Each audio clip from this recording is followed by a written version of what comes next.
அஸ்ஸலாமு அலைக்கும். நான் உங்கள் ஷிஃபா குக்கிங்லேருந்து பேசுகிறேன். இன்றைக்கி நம்ம என்ன ரெசிபி பார்க்க போகிறோன்னா, கோதுமை மாவு வச்சு ஈஸியாக டக்குன்னு செய்கிற மாதிரி ஒரு ஸ்நாக்ஸ் ரெசிபி தான். வாங்க எப்படி செய்கிறதுன்னு சொல்லலாம்.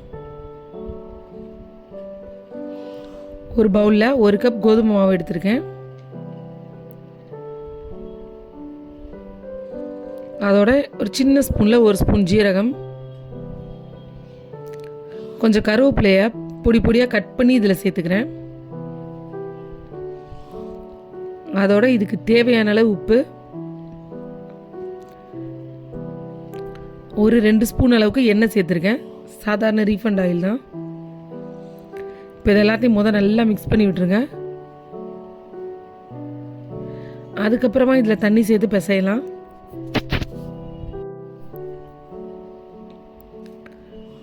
மாவை பிசையும் போது ரொம்ப இலக்கமாக இல்லாமல் கொஞ்சம் டைட்டாக இருக்கிற மாதிரி பிணைஞ்சிக்கோங்க. அப்போ தான் நம்ம பொரிக்கும் போது கட் பண்ணும் போது கரெக்டாக வரும்.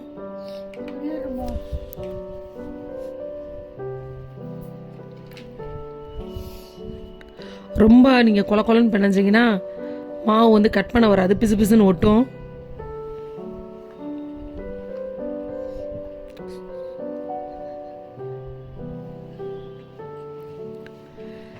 வீட்டில் கோதுமை மாவு மட்டும் இருந்தால் 10 நிமிஷத்தில் பசங்களுக்கு ஸ்நாக்ஸ் பண்ணி கொடுத்துடலாம். மாவு பிசைஞ்சிட்டேன். இப்போ ஒரு 10 நிமிஷம் அதை ரெஸ்ட் எடுக்கட்டும்.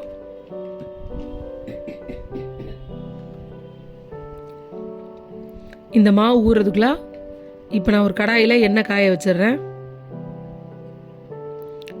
எண்ணெய் காஞ்சிக்கிட்டு இருக்கு. பார்த்தீங்களா, மாவு நல்லா ஊறிடுச்சு பாருங்கள். நல்லா டைட்டாக பிசைஞ்சிருக்கேன். மறுபடியும் ஒரு 5 நிமிஷம் நல்லா பிணைஞ்சுக்கோங்க.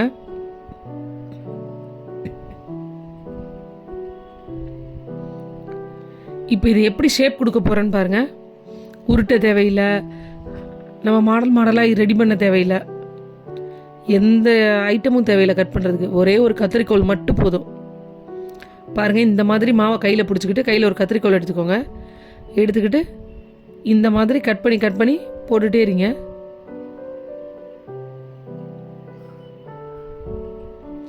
பார்த்தீங்களா எவ்வளோ அழகான ஒரு ஷேப்புன்னு.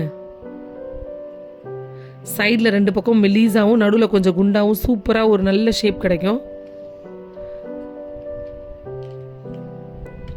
நீங்கள் பிசைஞ்சு ஒரு 5 நிமிஷம் வச்சிங்கன்னா எண்ணெய் காயறதுக்குள்ளே டக்குன்னு கட் பண்ணிவிட்டு போட்டு பொரிச்சு எடுத்துடலாம். இந்த மாதிரி பண்ணும்போது எல்லாமே ஒரே மாதிரி ஈவனாக இருக்கும்.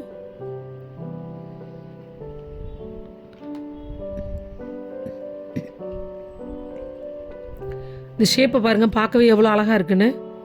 நீங்கள் அச்சு வச்சு பண்ணால் கூட இவ்வளோ கரெக்டாக அழகாக கிடைக்காது. இது ரொம்ப அழகாக இருக்கும் பார்க்க.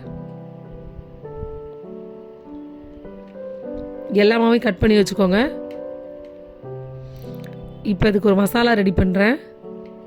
ஒரு கிண்ணத்தில் 1/2 ஸ்பூன் மிளகாத்தூள், 3/4 ஸ்பூன் சாட் மசாலா, தேவையான அளவு உப்பு, இது எல்லாத்தையும் நல்லா மிக்ஸ் பண்ணி விட்டுருங்க. இப்போ மேலே போட வேண்டிய மசாலா ரெடி ஆயிடுச்சு. இப்போ எண்ணெய் ரெடியாக காஞ்சிருச்சு. நம்ம கட் பண்ணி வச்சுருக்க பீஸ் எல்லாத்தையும் உள்ளே போட்டு நல்லா பொரிச்சு எடுத்துடலாம். எண்ணெய் ரொம்ப ஹை ஃப்ளேமில் வைக்காதீங்க, மாவு உடனே கருகிரும். கொஞ்சம் ஒரு நார்மல் ஃப்ளேமில் வச்சே பொரிங்க.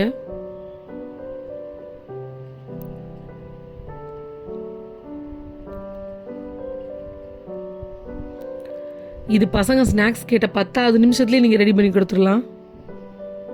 மொத்தமே இதோட டைம் ஒரு 10 நிமிஷம் தான் ஆகும் ரெடி பண்ண.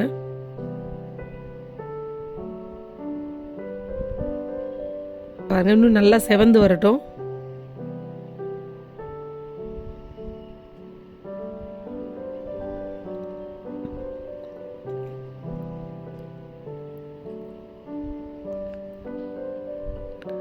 பாருங்க, நல்லா கலர் வந்துருச்சு. இப்போ இதை வெளியில் எடுத்துடலாம்.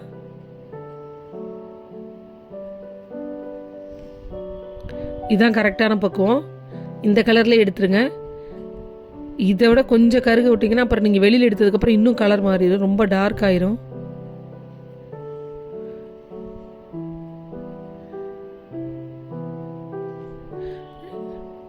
இப்போ மீத வச்சிருக்கிறதையும் இதே மாதிரி எண்ணெயில் போட்டு எல்லாத்தையும் பொரிச்சு எடுத்துருங்க.